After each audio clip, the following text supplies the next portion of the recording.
कर दो। Question number 25 से शुरू करूंगा, ठीक है। क्वेश्चन नंबर 25 सामने रखो और अब तवज्जो से मेरी बात सुनो, क्योंकि एक छोटी सी नई चीज आज बताने जा रहा हूं और उस चीज को आपने समझना है ताकि क्वेश्चन कर सके। ये मेरा ख्याल है अर्जुमन ने भी मुझसे एक क्वेश्चन शेयर किया था वो ग्रुप पे अभी हमारा, हाँ, और उस ग्रुप में सवाल जो पूछा था अर्जुमन ने वो यही पूछा था, आप देख रहे होंगे आप सब लोगों ने व्हाट्सएप पे कि balance, bank balance as per bank statement मौजूद नहीं है। ये वाला पॉइंट उन्होंने ये सवाल अटेम्प्ट करने की कोशिश की थी। कुछ इसी तरह का सवाल है क्वेश्चन नंबर 25। बताओ मुझे सब लोग, क्वेश्चन नंबर 25 सामने रखो और उसके बाद आ जाओ। देखो मैं देख लूँ एक दफा सब लोग पहुंच गए, कितने आ गए, 9 पार्टिसिपेंट आ गए, कम से कम 10-12 होने चाहिए जो हैं चल रहे हैं अभी कंटिन्यूशन में। ठीक है मुस्कान, आगे चलो, आ जाओ। जल्दी जवाब दो मुझे। रुबाब, मुस्कान, अब मिल गया। चलें क्वेश्चन पे।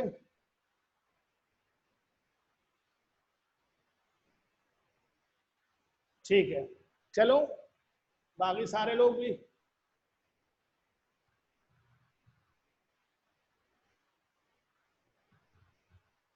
रुबाब मैं ये पूछ रहा हूँ, अब क्वेश्चन मिल गया आप लोगों को। क्वेश्चन नंबर 25 से बात शुरू कर रहा हूँ, ठीक है। बोर्ड कहाँ तक चल रहा है? यहाँ तक चल रहा है। Question number 25।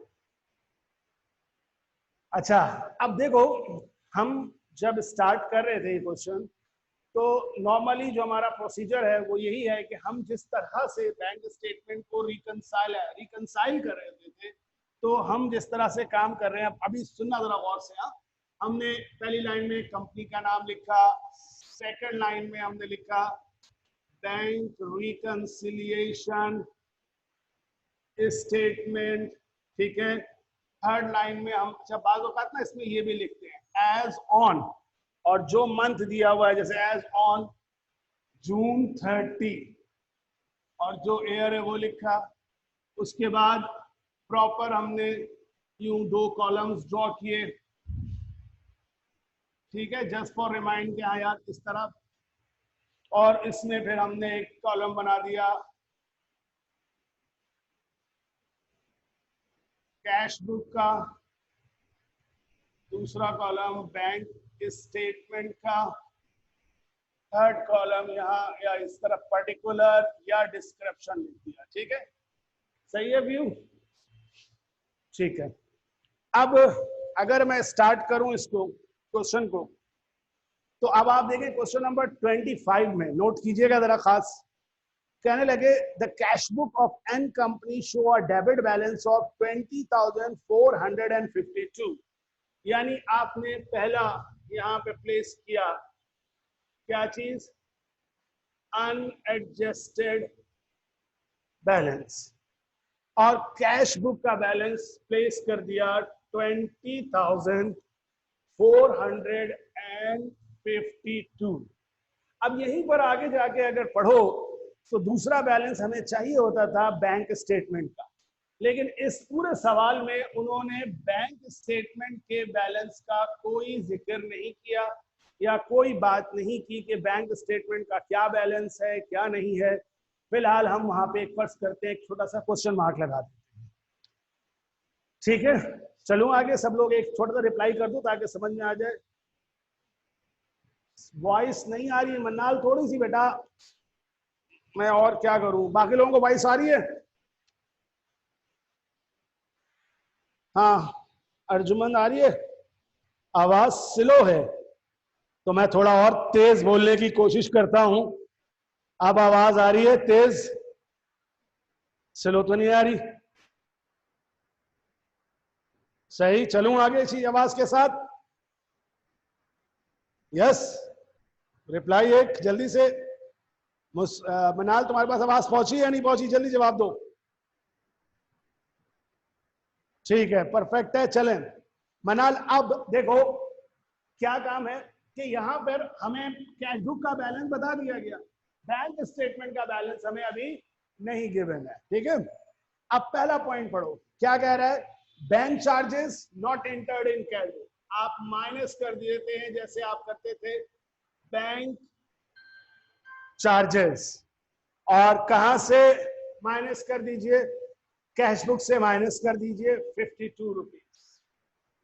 अच्छा, उसके बाद बैंक चार्जेस के बाद आपके पास मौजूद है लेट डिपॉजिट। हम जानते हैं लेट डिपॉजिट क्या होता था, बैंक स्टेटमेंट में ऐड होता था। हमने लेट डिपॉजिट लिखा, इसमें बेशक नहीं है लेकिन यहाँ लेट डिपॉजिट को प्लेस कर दिया, कितना 3135। Cheque issued for payment but yet not presented, क्या कहलाएगा, अनप्रेजेंटेड चेक। बैंक स्टेटमेंट से माइनस कर दिया जाएगा 2500। Note receivable collected by bank, हम जानते हैं note receivable collection cash book में ऐड होगी, कलेक्शन ऑफ नोट्स कितने से, 4600 से। Cheque deposit not cleared by the bank, हम जानते हैं अनक्लियर्ड चेक बैंक स्टेटमेंट में ऐड होगा, कितना 3000। ठीक है। ज़कात debited and interest credited by bank, एक ही पॉइंट में दो चीजें हैं, ज़कात जो डेबिट हुआ है, जो डिडक्ट हुआ है, वो माइनस कर दिया जाएगा, हमारे बैलेंस को कम कर रहा है, 1000 रुपए कैश बुक से, और इंटरेस्ट क्रेडिटेड प्लस कर दिया जाएगा, इंटरेस्ट गिवन प्लस कर दिया जाएगा 300। Lastly but not least, cheque deposit honoured minus कर दिया जाएगा कैश बुक से, कितना है डिसऑनर्ड चेक, 4300। अब तवज्जो से सुनना और गौर से बताओ, पहले ये बताओ, रिप्लाई चाहिए लेकिन मुझे, क्या मैंने अभी तक जो काम किया इस पॉइंट को अभी छोड़ते हुए बताओ, कोई नई बात तो नहीं की, इसमें कोई ऐसी चीज नई तो नहीं आई कि आपको लगा कि हाँ यार ये थोड़ा सा परेशान कर रहा है, रिप्लाई दो मुझे, कोई प्रॉब्लम अभी तक, यानी मैं अगर थोड़ा सा गलत जगह पे खड़ा हो जाता हूँ, यहाँ सही है जगह, बोलिए।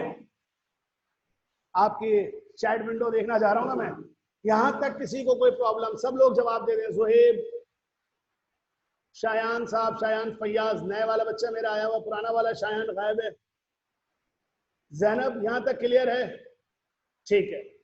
अब देखो बेटा, अब जरा समझना गौर से कि अब जो मैं बात बताने जा रहा हूं वो क्या है, ठीक है। देखो, अब अगर मैं यहां पर इसी चीज में आपसे सवाल, ये जो हम इस तरह से बैंक स्टेटमेंट बनाते थे ना, ये वाला जो अंदाज है, इस मेथड को अगर आप पहले वाले सेक्शन ए में जाके देखिएगा तो मैंने एक नाम लिखा था कि इस तरीके से, फोटो नजर आएगा, हाँ, इस तरीके से बनाने को नाम एक दिया जाता है एडजस्टेड बैलेंस मेथड। ठीक है, क्या नाम देते हैं, नजर आ रहा है बोर्ड पे, एडजस्टेड बैलेंस मेथड। इसमें क्या होता है, दोनों अनएडजस्टेड होते थे और दोनों में प्लस माइनस करते हुए जब लास्ट में पहुंचते थे तो वो बैलेंस कहलाता था कि ये है एडजस्टेड बैलेंस। सिर्फ एक, और ये दोनों बैलेंस नॉर्मली इक्वल आता था। एक बात अच्छी तरह ध्यान में रखो, मकसद इसका इक्वल आना और कुछ नहीं है। बैंक रिकंसिलिएशन स्टेटमेंट बनाने के पीछे मेन ऑब्जेक्टिव क्या है, ये ऑब्जेक्टिव नहीं है कि इन दोनों को बराबर लाना है। मेन ऑब्जेक्टिव क्या है कि वो ट्रांजैक्शन जो बैंक में परफॉर्म हुई है, अगर वो कैश बुक में रिकॉर्ड नहीं हो सकी तो उनको कैश बुक में रिकॉर्ड किया जाए, और वो ट्रांजैक्शन जो बैंक में रिकॉर्ड नहीं हो सकी, बैंक में हमने ये गलत रिकॉर्ड हुई, वो हम बैंक वालों से सही रिकॉर्ड करवाएं, ये मकसद है। लेकिन इस बात को सही मानों में जानने के लिए कि यार जो हम सोच रहे हैं कि ये रिकॉर्ड नहीं हुआ और उसका जो इम्पैक्ट है वो सही है या गलत, आखिरी का एडजस्टेड बैलेंस चेक होता है। यही अकाउंटेंट का सबसे बड़ा रूल है। अकाउंटेंट कभी भी अपने काम में मुतमईन नहीं होता, सेटिस्फाई नहीं होता, जब तक वो किसी न किसी तरीके से प्रूव कर ले। क्योंकि अकाउंटिंग कोई थ्योरी नहीं है, एक जजमेंट नहीं है। हमारी और आपकी क्या है, एक फिगर से खेल है या फिगर से जंग है। और वो फिगर की जो जंग होती है, उसके सही या गलत होने का पता बहुत आराम से चलता है अगर वो फिगर हमें खुद बैलेंस होके या टैली होके या बराबर आके बता देती। तो बात यही शुरू दिन से हो रही है कि कैश बुक और बैंक स्टेटमेंट एक ही बैंक अकाउंट के दो अलग अलग रिकॉर्ड हैं, और दोनों रिकॉर्ड को अलग अलग नहीं शो होना चाहिए, दोनों रिकॉर्ड को सेम शो होना चाहिए। इसलिए इस तरीके को फॉलो किया गया। मगर बुनियादी मकसद क्या था कि हम ये देखना चाहते हैं कि जो चीज जहां रिकॉर्डेड नहीं है वहां वो रिकॉर्ड हो। इसीलिए बाज दफा रिकंसिलिएशन स्टेटमेंट इस तरह से नहीं बनाया जाता, उसको बनाने का अंदाज एक डिफरेंट भी होता है। और अमूमन हम जब एक ब्रिटिश पैटर्न पे फॉलो करते हैं, काम करते हैं, तो उसमें ये मिलता है। मगर कभी कभी हमसे बीकॉम में भी पूछ लेता है। अब आइए पहले इस तरीके से देखिए, फिर मैं वो तरीका करा के दिखाता हूं कि उसमें कैसे करते हैं। जरा देखिए, इसमें उन्होंने बैंक स्टेटमेंट गायब कर दिया, ये वाला बैलेंस नहीं है। क्या कोई आपके दिमाग में ऐसा तरीका है कि आप ये बैलेंस फाइंड आउट कर सकें?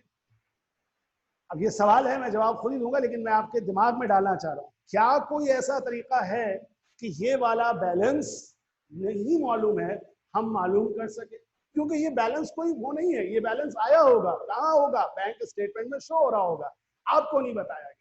मगर क्या आप मालूम कर सकते हैं ये बैलेंस?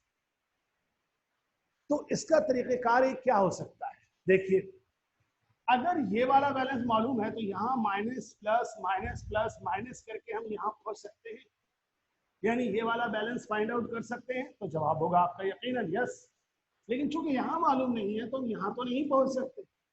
आज हम क्या करेंगे कि हम पहले इसका टोटल करके प्लस माइनस करके यहाँ तक पहुंचते हैं। उठाइए कैलकुलेटर, जरा बताइए मुझे कि यहाँ का बैलेंस कितना आ रहा है।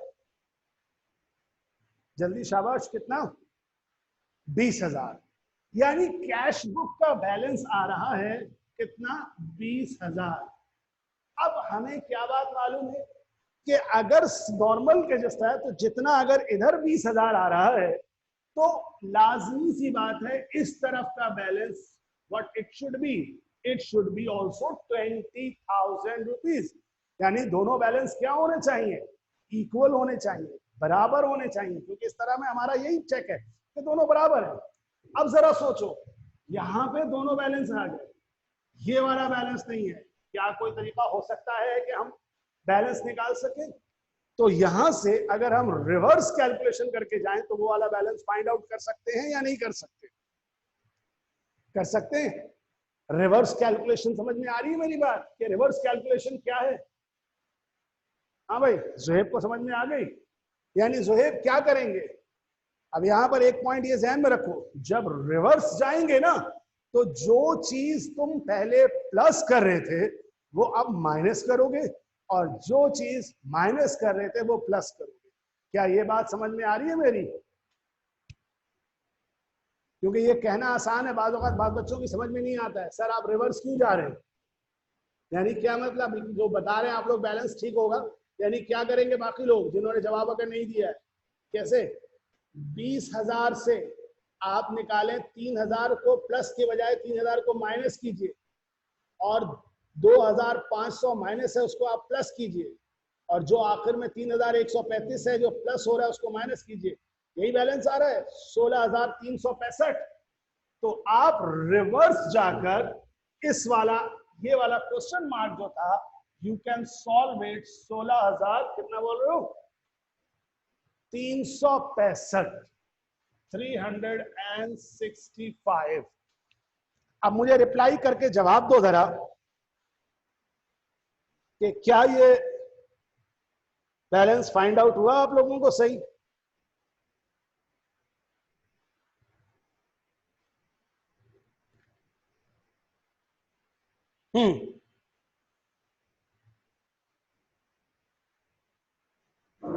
प्लीज सबसे मुझे जवाब चाहिए पहले। फाइंड करना आ गया आप लोगों को, रिवर्स कैलकुलेशन सबको आ गई, जो लोग अभी क्लास में मौजूद हैं? ठीक है मुस्कान, क्लियर है? रुबाब आपको भी, जैनब, और कौन कौन रह गया इस वक्त तो जवाब नहीं आया जिनका मेरे पास? अर्जमन तुम्हें भी क्लियर है? Anas, where are you? Eman, Arif, बेटा ये तुम भी मेरे ख्याल है बहुत कम पार्टिसिपेट करती हो, या कोई नया आपका भी एडमिशन है? बताइएगा जरा, क्योंकि अजीब अजीब से बीच बीच में आ रहे हैं। नाम आपके नया है अमन? यस सर, यस सर का मतलब क्या हुआ अमन? न्यू एडमिशन तो नहीं है ना मेरे पास हो ग्रुप में?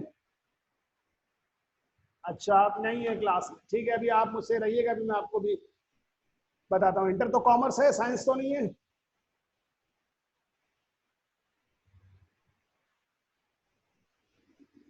जल्दी जवाब दे दो एमन, मैं जल्दी से आगे चलना चाह रहा हूँ बेटा,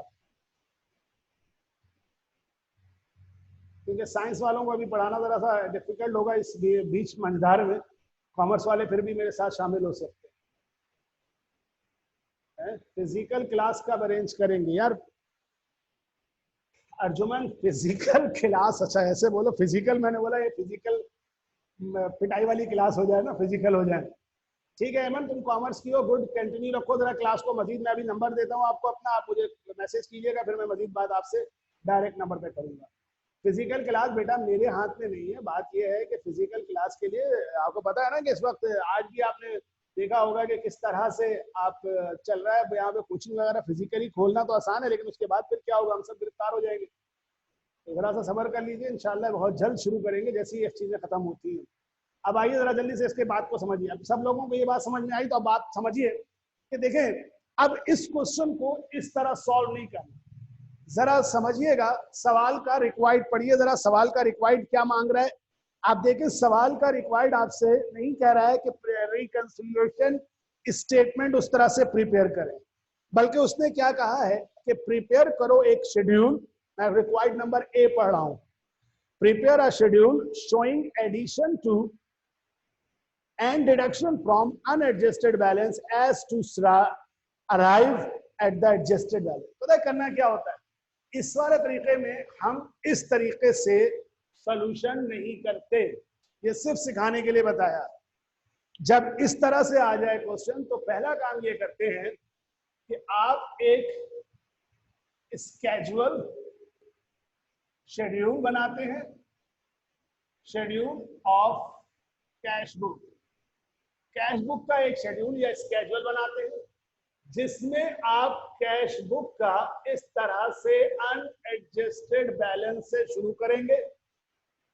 20,000 जो काम वहां किया है, माइनस बैंक चार्जेस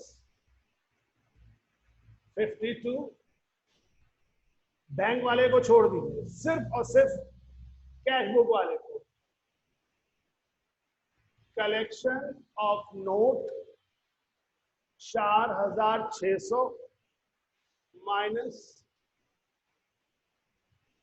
ज़कात, तो 2 दफा लिख दिया, ज़कात 1,000 रुपए प्लस इंटरेस्ट 300 रुपए माइनस डिसऑनर्ड चेक 4,300 रुपए।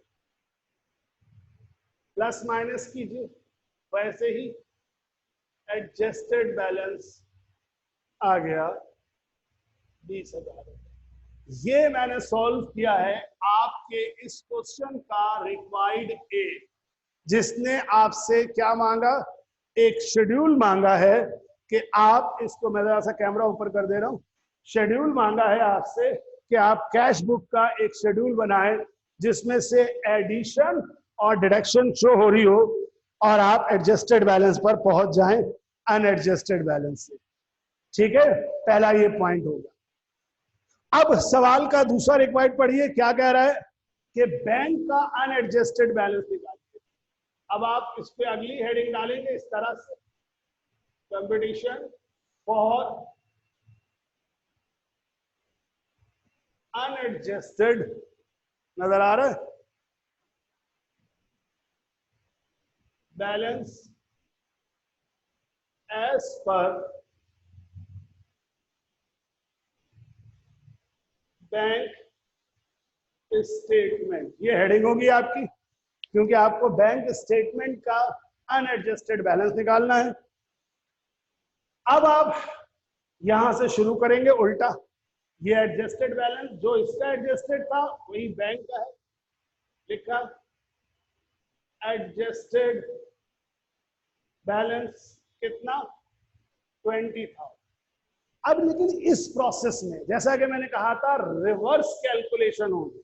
अब बाद बच्चे इस पर थोड़ा सा मुझसे पूछते हैं, बाद लोग मुझसे कि सर ये रिवर्स क्यों हो रहा है। एक लॉजिकल एक सवाल सुनो, समझो बच्चों की तरह बिल्कुल मिसाल सोचो, जब आप छोटे छोटे निक्के निक्के से थे, बेबी से थे, तो आप लोग मैथ्स के क्वेश्चन होते थे, जरा याद कीजिए, कुछ इस तरह होते थे मैथ के क्वेश्चन, तो मतलब लिखा हुआ है 2, 5 प्लस और इधर एक डब्बा बना हुआ है, बोले इस डब्बे में कितना आएगा 2 + 5, डब्बा सॉल्व करेंगे तो कितना आएगा आपके पास 7। तालियां, किसने किया ये सॉल्व, मनाल ने किया। मनाल यही सॉल्व होता था तो अम्मी अब्बू खुश होते थे, हमारे बेटी डॉक्टर बनेगी, है ना, हालांकि सॉल्व वो मैथ कर रही होती थी। तो यानी कहने का मतलब कि ये वाला एक्सरसाइजेस शुरू के होते थे, एग्रीड। अब अगर यही बात सोचो कि जब आगे चलते थे अगले एक्सरसाइजेस में आते थे तो कभी इस तरह से भी होता था, क्या यहाँ लिखा होता था 7, यहाँ लिखा होता था +5 और यहाँ पे डब्बा बना होता था। अब बताओ इस डब्बे में क्या आएगा फिगर, लाजमी सी बात है इस डब्बे में क्या आएगा 2 आएगा, लेकिन साइन किसका इस्तेमाल हो रहा है यहाँ पे, क्या है प्लस है, लेकिन क्योंकि तुम रिवर्स जा रहे हो तो 7 में 5 माइनस करके क्या फाइंड आउट कर सकते हो, 2 फाइंड आउट कर सकते हो ना। इसी तरह से यहां पर भी रिवर्स चलना है कि नॉर्मल हालात में ऊपर से नीचे आते हुए जो चीज प्लस हो रही थी, जब ऊपर से नीचे जाएंगे तो वो माइनस, मतलब लेट डिपॉजिट क्या हो रहा था एड।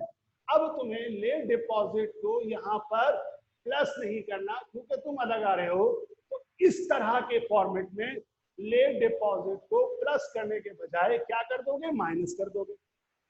अनप्रेजेंटेड चेक जो माइनस होता था वो अनप्रेजेंटेड चेक तुम हमेशा इसमें क्या कर दोगे, प्लस कर दोगे।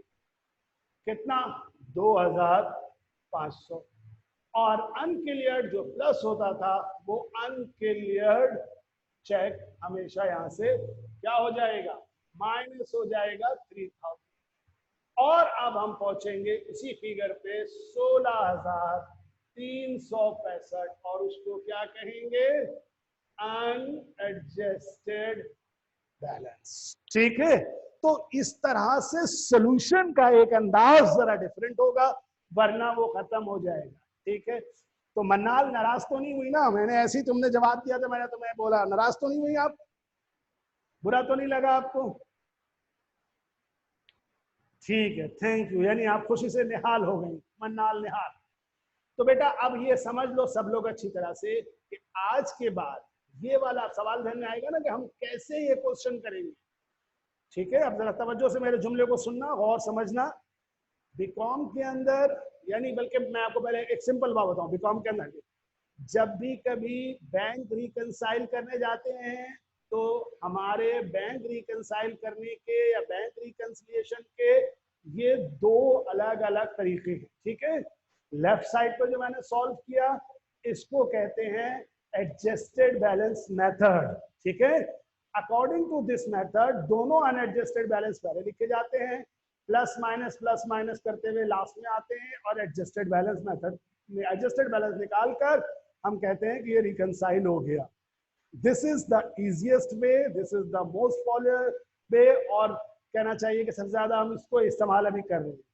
लेकिन जो एक और तरीका है वो तरीका आज ये आपके सामने लिखा है, इसमें हम सिर्फ देखते क्या है कि पहले कैश बुक के जो चीजें प्लस माइनस नहीं हुई वो प्लस करके कहां पहुंचे, एडजस्टेड बैलेंस पर, और फिर जो चीजें बैंक की थी उनको नीचे करते हुए उसको रिवर्स कैलकुलेशन करते हुए उसका अनएडजस्टेड बैलेंस ये वाला निकाला 16,365। और ये चीज कंफर्म ऐसे होती है क्योंकि हमारे पास बैंक स्टेटमेंट आया हुआ होता है, तो हम वहां से इस फिगर को कंफर्म कर सकते हैं कि ये वही फिगर है या नहीं। ठीक है, क्या लिखा रुबाब ने?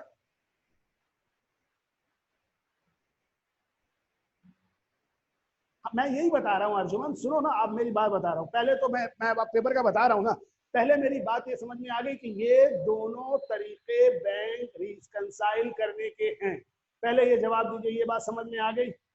ठीक है, अब ये बात अगर आपको समझ में आ गई तो क्या है, अगली बात क्या है कि अब हमें क्या करना है। तो सुनो गौर से, अगर पेपर में सिंपल सवाल का रिक्वायरमेंट वो हो जिसमें क्या चीज है कि बैंक रिकंसिलिएशन स्टेटमेंट बनाओ, तो तुम ये वाला तरीका फॉलो करके एडजस्टेड बैलेंस से बना देना उठा के। आगे बात समझने पहली। लेकिन अगर कभी क्वेश्चन ऐसा आ जाए जिसकी रिक्वायरमेंट ऐसी हो जैसी रिक्वायरमेंट क्वेश्चन नंबर 25 में लिखी हुई है, ठीक है, क्वेश्चन नंबर 25 की रिक्वायरमेंट अगर होगी तो तुम देखोगे कि तकरीबन हर क्वेश्चन में तुमको अनएडजस्टेड बैलेंस बैंक का नहीं दिया हुआ होगा। तो जब बैंक का अनएडजस्टेड बैलेंस ना दिया हुआ हो और रिक्वायरमेंट क्वेश्चन नंबर 25 के जैसी हो, तब तुम सॉल्व करने का ये वाला तरीका इख्तियार करोगे। अब बताओ मुझे, क्या लफ्ज समझ में आए? मेरे लफ्ज पहुंचे आप तक? अकल अकल में तुम्हें उतरी बात?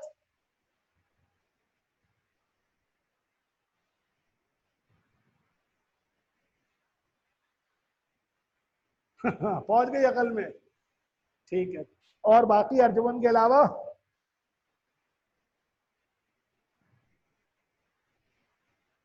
शायान बेटा, फयाज आप तो खैर, हाँ आप तो, मैं शायान फयाज से तो अभी बेचारे से मैं नहीं पूछ सकता, अभी पूछता हूँ बाकी लोगों से। मुस्कान तुम्हारी जवाब चाहिए मुझे। जैनब बेटा तुम्हें समझ में आया? जुहेब यार, मुस्कान तुम 2 दफा एक वर्ड जरूर लिखती हो, ओके ओके, 2 मैसेज, जी जी 2 दफा, है ना? ठीक है, मजा आएगा सामने बैठ कर तुम बात कर रही होगी हकला हकला हकला के। सर बात यही करेंगे, बस यही करेंगे सिंपल। हाँ बेटा रुबाब, सिंपल यही करेंगे। अब देखो ना, सिंपल तुम्हें पता है क्यों लग रहा है? क्योंकि मैंने इसके सामने रख के समझाया, इसलिए सिंपल लग रहा है। अगर मैं खाली ये सॉल्व कर देता तो आप बोलते ये क्या हो गया सर, ये कौन सा तरीका आ गया? तो बहरहाल आपको अब सिंपली समझना यही है कि हमें कब करना है वो तरीका, कब करना है ये तरीका। तो बीकॉम लेवल पर जब भी सिर्फ बोले बैंक रिकंसिलिएशन बनाओ, बैंक का भी अनएडजस्टेड हो, कैश बुक का भी अनएडजस्टेड हो, ये वाला फॉलो। जब सवाल का रिक्वायर्ड चेंज हो जाए, ऐसा रिक्वायर्ड आ जाए जैसा क्वेश्चन नंबर 25 में है, तो ये तरीका नहीं करना, इस तरीके से करना। मेरा ख्याल है अब बात बिल्कुल क्लियर हो गई। ठीक है, ओए होए होए, इतना मक्खन मुस्कान। अच्छा जी, अब मुझे बताइए, आप मुझे बताएं कि आप इसमें, अच्छा एक बात बताएं, आप लोगों को मैंने एक क्वेश्चन कहा था करने के लिए, आप लोगों ने, जरा पीछे जाइए और मुझे बताइए, आपने क्वेश्चन नंबर 18 आप लोगों ने किया है सबने? अच्छा, ये बाकी क्वेश्चन जितने भी हैं ना, आप इसी तरह के, अब आपने प्रैक्टिस कर लेने हैं इसके। क्वेश्चन नंबर 26 है, ठीक है ना, 27 है, 28 है, ये सब इसी तरह की, ये आपने प्रैक्टिस खुद से करनी है। और 5 ईयर के भी जो क्वेश्चन है वो। और मैं अभी मुस्कान तुम्हारा वाला, अर्जुमन तुम्हारा जवाब देख लेता हूँ बेटा, वो जो तुम सवाल पूछा था। लेकिन पहले मुझे जवाब दो, ये क्वेश्चन नंबर 18 किस किस ने किया है?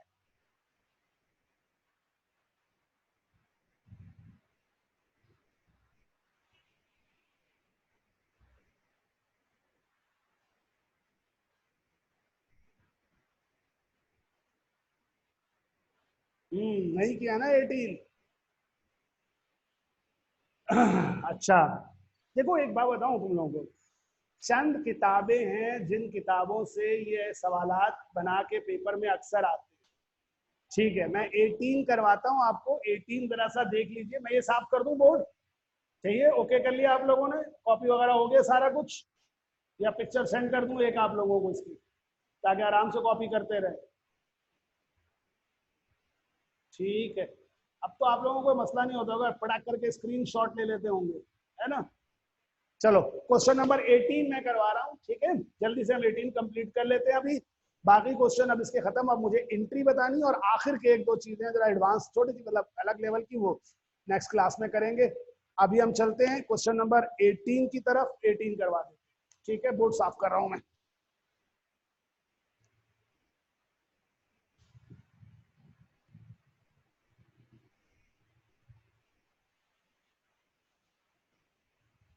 देखो यहाँ पे अपनी मेरे एक बात ध्यान में रखना कि मैं जैसा बता रहा था कि डिफरेंट किताबें हैं अकाउंटिंग की ना बीकॉम लेवल के लिए। जैसे कुछ किताबें होती हैं जिसको हम बाइबल्स का दर्जा दे देते हैं, यानी वो किताबें मेन है जिनमें से पेपर बनाने वाले पेपर बनाते हैं, पढ़ाने वाले ज़्यादातर पढ़ा रहे होते हैं। तो अगर मैं बताऊं आपको कि अब आप जिस लेवल में पहुंच चुके हैं उसमें ये होता था, पहले आप जब पढ़ते थे तो भाई वो एक किताब होती थी फिक्स, वो पैटर्न की किताब है। अब मुख्तलिफ राइटर्स होते हैं जिनकी किताबें होती हैं। मसलन हम यहाँ बात करें ना तो जैसे एक किताब होती है अमेरिकन राइटर मीग्स एंड मीग्स है, उसकी किताब से सवालात आते हैं आपके पास बहुत सारे। इसी तरह से आपके क्या नाम है, फ्रैंक वुड, गलत कह रहा हूँ शायद, एक ब्रिटिश राइटर है, उसकी किताब से आते हैं। ये वाला सवाल जो 18 है ना, ये उसकी किताब से। इन सब किताबों में फर्क क्या है? देखो, हमारे लोकल राइटर की इंग्लिश सिंपल होती है, वो आप और मेरे समझ में आ जाती है आसानी से, हम लोकल लोगों की। लेकिन अगर किसी अमेरिकन बुक से या किसी ब्रिटिश बुक से कोई सवाल दिया जाता है तो हमारा बच्चा छोटा हंसता किस बात पर है कि उसको उस लफ्ज की इंग्लिश ना पता होने की वजह से या उनके बात करने का अंदाज ना पता होने की वजह से थोड़ा सा परेशानी होती है। ठीक है, मैं इसको रफली सॉल्व कर रहा हूं, लेकिन तुम लोगों से भी जवाब साथ साथ चाहिए होगा ताकि तुम लोग मुझे बताते जाओ, पता चले कि तुम लोग कहाँ कहाँ पे फंस रहे हो। ठीक है, अब ये कैश बुक का बैलेंस और ये बैंक स्टेटमेंट का बैलेंस ऊपर तो नहीं हो गया, नजर आ रहा है? ठीक है, देखो, on December 31st the bank column of सी टेंच कैश बुक। अब सबसे पहले तो ये सी टेंच ही हम लोग को जरा सा अजीब सा लगा कि ये नाम क्या है, लेकिन बहरहाल भाई ये उनका नाम है क्योंकि ये कुछ उनके खाने पीने की चीजें होती है जिसके हवाले से कोई रेस्टोरेंट नाम का है। अच्छा, डेबिट बैलेंस, और ये साइन जो है ना पाउंड का साइन है। अक्सर हम लोग क्वेश्चन में रुपीस का साइन इस्तेमाल करते हैं क्योंकि पाकिस्तान में रुपीस चलता है।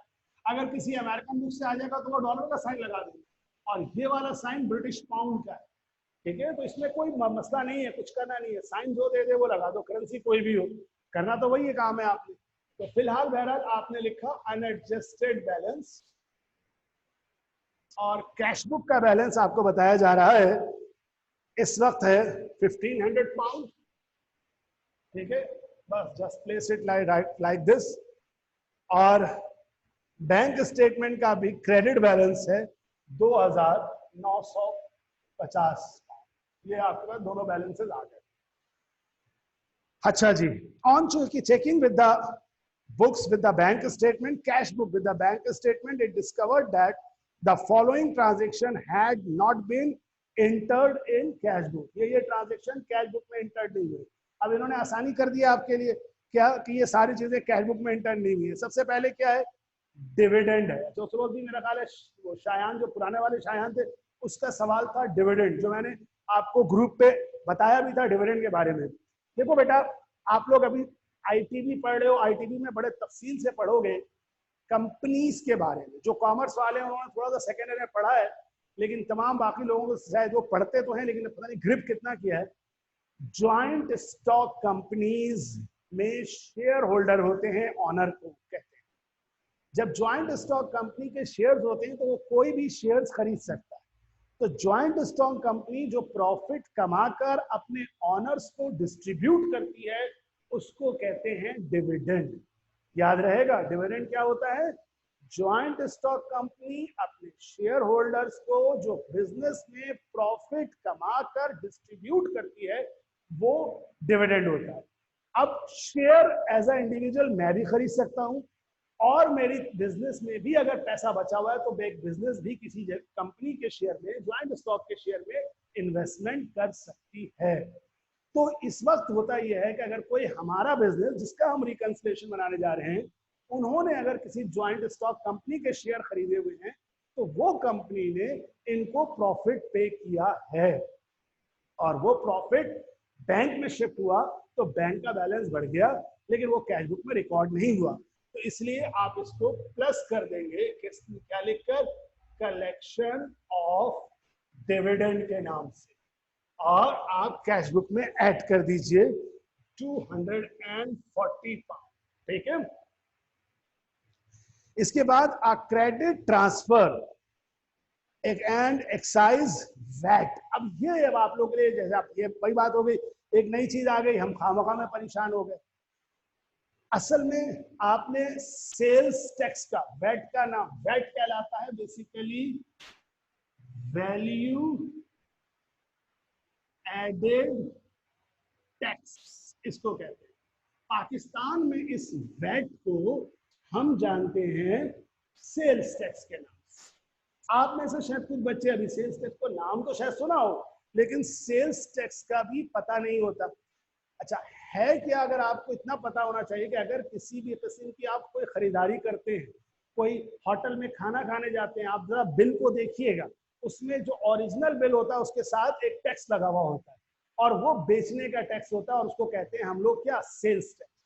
लेकिन वही चीज ब्रिटिश में या यूएई में भी वो इस नाम से पहचान जाती है, वैल्यू एडेड टैक्स।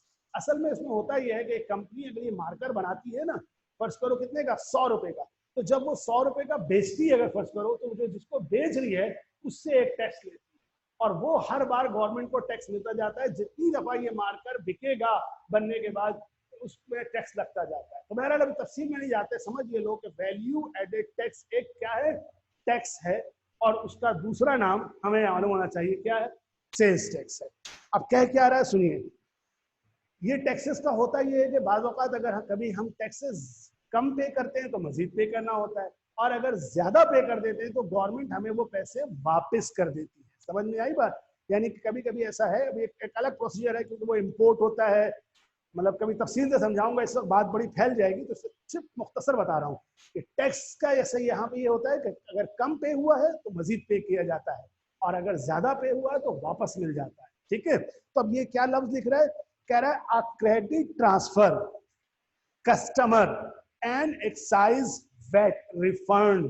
क्या मतलब हुआ कि हमें एक क्रेडिट हुआ, हमें वापस पैसे मिले, किसकी तरफ से, उस इदारे की तरफ से। ये जो नाम लिखा हुआ ना, कस्टमर एंड एक्साइज वैट, ये इदारा है, जैसे हमारे यहाँ सेल्स टैक्स का इदारा है, एफबीआर वगैरह, वैसे उन्होंने वापस किया टैक्स, कितने का, 260 का, had been collected by bank, यानी हमारे बैंक ने, उस इदारे ने हमारा एक्स्ट्रा दिया हुआ टैक्स वापस कर दिया। तो सोचो हमारा बैंक बैलेंस क्या हो जाएगा, बढ़ जाएगा।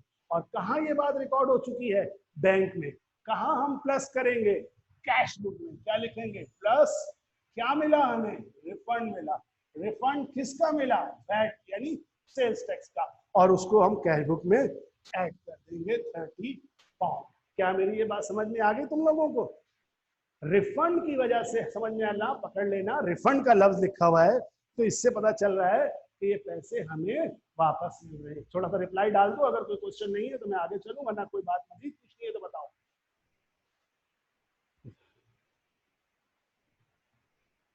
क्या हुआ, खामोशी छा गई? क्या लिखा है क्वेश्चन?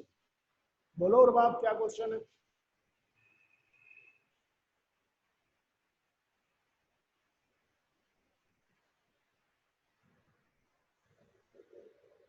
अच्छा रुबाब, अगर बेटा कोई और बात है क्या? हाँ, क्या लिखा सर, फर्स्ट पॉइंट में वो पेड कर चुके हैं। फर्स्ट पॉइंट में क्या मतलब बेटा? पॉइंट नंबर 1 तो अलग चीज है, पॉइंट नंबर 2 अलग चीज है। इस सवाल का फर्स्ट पॉइंट कह रही हो या हमारी बात को कह रही हो फर्स्ट पॉइंट? डिविडेंड वाला देखो, डिविडेंड से इसका कोई ताल्लुक नहीं, डिविडेंड एक अलग चीज थी और ये एक अलग बात हो रही है, ठीक है ना। डिविडेंड से इसको मिला के कंफ्यूज मत करो। डिविडेंड तो एक अलग, हमने किसी कंपनी में शेयर में पैसे लगाए थे, उन्होंने हमें प्रॉफिट दिया, वो खत्म हो गई बात। अब बिजनेस के अंदर यहाँ पर टैक्स लगा, हमने टैक्स पे किया, एक्चुअली वो टैक्स कम बनता था, हमने ज्यादा पे कर दिया, उन्होंने वो टैक्स के पैसे जो हमने ज्यादा पे किए थे वो वापस कर, बस इतना समझो। पैसे वापस आ गए, हमारे हाथ में नहीं आए, ये सारा काम कहाँ हुआ, बैंक में हुआ। तो बैंक में पैसे आए, हम उसको बैंक में कैश बुक में नहीं लिख सके, अब हम कैश बुक में उसको प्लस कर रहे हैं। बोलो, चलो आगे। और मजीद हो ना तो मुझे मैसेज कर देना, मैं बता दूंगा, मजीद समझा दूंगा। नहीं सर, डिविडेंड वाला मैं वो पेड बैंक से। अच्छा, डिविडेंड वाला कह रही हो, तो डिविडेंड में देखो, असल में पेड डायरेक्टली टू बैंक, मकसद ये मत समझो कि हमने पेड किया। यहां पेड डायरेक्टली का मतलब है डिविडेंड हमारे बैंक को पे किया गया। समझ गए ना? 5 मिनट और लगेंगे। बैंक में, हमारे बैंक में डिविडेंड पे किया गया। देखो यार एक चीज, मैं जब पे कर रहा हूं तो मेरी तरफ से अगर कोई बता दे पे, लेकिन तुम्हारे लिए वो क्या है, कलेक्शन है। तो इस कंपनी को पे किया गया डिविडेंड, तो तुम्हारे हिसाब से कंपनी ने क्या किया, रिसीव किया। आई बात समझ में? लफ्ज से कंफ्यूज मत हो। वो पेड उनके पॉइंट है, मुझे बता रहे हैं कि जिस कंपनी में था उन्होंने अदा किया, तो हमने क्या किया, रिसीव किया। चलो आगे। ओके क्लियर, मेरा ख्याल तुमने लिख दिया। बैंक चार्जेस जल्दी से माइनस करते हैं, आसान सी बात है ये। कैश बुक से ये मैंने, ओहो ये मुझे 260 लिखना था, मैंने 260 की जगह 30 लिख दिया था, ये 30, ठीक है। उसके बाद क्या है, आ स्टैंडिंग ऑर्डर। अच्छा अब इसको भी बैठ इस बल्कि नहीं, एक मिनट। A direct debit of withholding tax as per FDR rule paid by bank. अब ये देखो, डेबिट है, विद होल्डिंग टैक्स है, ये भी टैक्स है। अच्छा विद होल्डिंग टैक्स क्या होता है, ये एक दफा और तफसील से समझाऊंगा, लेकिन ये समझो ये कि मोबाइल वगैरह पे अपने कार्ड लोड करते हो, 100 रुपए का अगर कार्ड लोड करते हो, तो उस पर पता नहीं आजकल कितना मिल रहा है, 19 रुपए काट रहे हैं, कितना काट रहे हैं। तो मिसाल आसान रखने के लिए फर्स्ट करो 20 रुपए काट रहे हैं, तो तुम्हारे बैंक में कितने पैसे आ गए, 80। ये जो 20 रुपए कटे, ये विद होल्डिंग टैक्स है जो कट गए तुम्हारे अकाउंट से, समझे? इसमें विद होल्डिंग टैक्स, ये इनकम टैक्स का होता है कि ये टैक्स कटता है। तो बात सिंपल ये है कि हुआ ये कि एक टैक्स लगा, वो टैक्स तुम्हारे बैंक से डायरेक्ट कर लिया गया। तो जिस तरह तुम्हारे 100 रुपए थे तुम्हारे बैंक अकाउंट, उसमें मोबाइल में कितने आने चाहिए, 100 रुपए आने चाहिए, लेकिन ये पहले कट गए, कट के कितने पैसे आए, 80 रुपए, यानी तुम्हारे अकाउंट में पैसे कम हो गए। इसी तरह यहाँ पर भी है कि एक डायरेक्ट डेबिट है विद होल्डिंग टैक्स का, तो ये भी आप जो है क्या कर देंगे, विद होल्डिंग टैक्स डेबिटेड, और ये माइनस कर देंगे क्योंकि इसकी वजह से बैंक का बैलेंस कम हुआ है और ये रिकॉर्ड नहीं हो सका कहां पर, कैश बुक में। ठीक है, अगर मजीद कोई बात है अभी मजीद समझा देता हूं, थोड़ा सा मुझे कंप्लीट करने दो। अच्छा अगला स्टैंडिंग ऑर्डर। यहां स्टैंडिंग ऑर्डर है कि पेमेंट होगी लोन की, और ये माइनस होगा, इसको लिखोगे पेमेंट ऑफ लोन। ठीक है, कितना, 200, ये कैश बुक से लेस होगा। अभी समझा देता हूं कि स्टैंडिंग ऑर्डर का मतलब क्या है। ये स्टैंडिंग का मतलब कम से कम ये नहीं है कि स्टैंडिंग जैसे मैं आई एम स्टैंडिंग, नो, खड़ा ऑर्डर नहीं है इसका मतलब। इसका मतलब होता है कि हम बैंक को एक इंस्ट्रक्शन दे देते हैं कि भाई तुमने हमारे बिहाफ पर ये काम कर देना। याद है वो पिछला आता था कि bank paid on company behalf, तो यहाँ एक कंपनी के नाम पे क्या था, लोन था, कर्जा था, उस कर्जे की किस्तें देनी थी। हमने बैंक को रिटर्न में इंस्ट्रक्शन दे दिया कि आपने ये कर्जे हर महीने पे कर देने।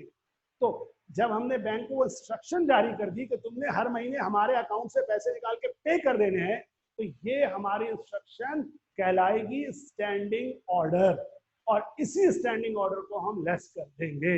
ये वही है जो हम बार बार नहीं पढ़ रहे थे, पेमेंट ऑफ नोट पे bill, payment of bill of exchange, उसी तरह का पेमेंट ऑफ लोन है, वर्डिंग खाली डिफरेंट हो गई।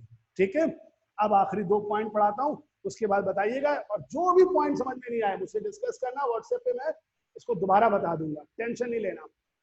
2 checks drawn in favor of T Cod, ये T Cod नाम है, 250 पाउंड का, and F Haddock 290 had been entered in cash book but not presented for payment। तो 2 चेक हैं जो प्रेजेंट नहीं हुए, नाम वाम छोड़ो, ये दोनों क्या हैं, ये दोनों हैं अनप्रेजेंटेड चेक, और दोनों को प्लस करो, 250 प्लस 290 क्या बनेगा अर्जुमन, 540।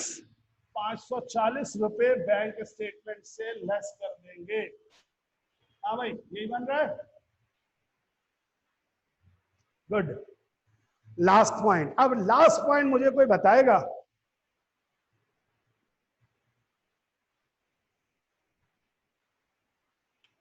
हाँ भाई आसान है बल्कि, तो cheque cash and cheque amounting to 690 had been paid into bank 31 December but not credited. ये क्या है, आखिरी तारीख आ गई, वर्डिंग मुश्किल कर दी उन्होंने, क्या है ये, लेट डिपॉजिट, कितने से, 690, लेट डिपॉजिट बैंक में प्लस होता है। चलिए उठाइए कैलकुलेटर जल्दी से, बताइए मुझे कितना बना बैलेंस। सेम आ रहा है जो बताया गया था?